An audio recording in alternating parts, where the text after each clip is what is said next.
Tundra trackers versus Vive 2.0 trackers. I have a Tundra tracker on my hip and on my right foot with the default straps that come with the Tundra trackers from Kickstarter, and on my left foot is a Vive 2.0 with the track with a red logo track strap. Okay, so I'll just walk back and forth a little bit here. You'll notice that my left foot is a lot more wobbly, whereas my right foot is far more planted. It stays where it's supposed to go.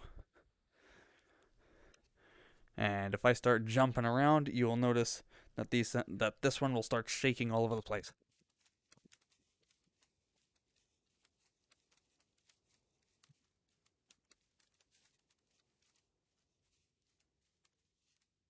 This is right after that test that I just did in VR chat.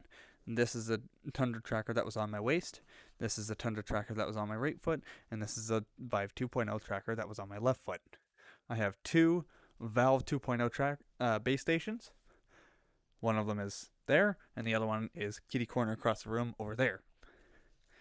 I know there's been interest in using the Tundra trackers for Beat Saber, like mounting them to a stick or whatever, because these things are vastly lighter than the 2.0s, which even then are vastly lighter than the Valve Knuckles or some of the other controllers that are on the market. And the 2.0 trackers do a mighty fine job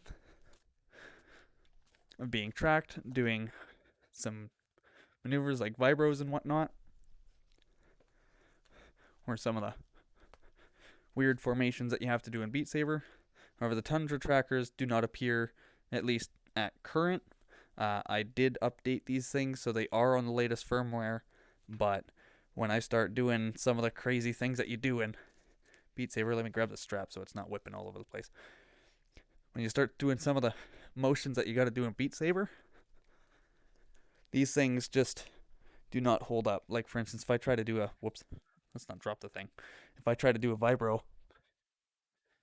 this thing very much does not stay where it's supposed to. I will hold both of these guys close to each other, and you can see just how much a Tundra is flying away. I really hope that they can get that sorted out in later firmware or firmware updates and whatnot, but as of current, these guys will not work for Beat Saber at all. And just to show you that this happens with the waist one as well. So it's not just that one. All three of my Tundras behave like this, and sometimes they will straight up become just completely offset from where they're supposed to be. However, overall, if you're just using these things for VR chat, I would say that these things are absolutely amazing, because they are super light, they are super small, they stay in place way better than these things, but the only downside to them is, obviously, because of their size, they are very easy for me to cover up. I'm just going to grab this just to show my hand. If I take my hand and just put it on top of it, goodbye. They're really easy to occlude, whereas the 2.0s, they're such a weird shape that it's quite difficult. But I think the form factor of these things far outweighs accidentally occluding your tractors, and they do tend to figure out where they are pretty quickly after you let go. I'll demonstrate that again.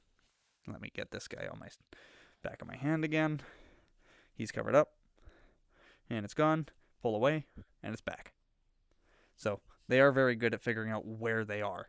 For those of you who don't have access to them yet or want to see what they're like, there you go. If you have any questions for me or any tests that you want me to do with these things, let me know, and I will help you however I can.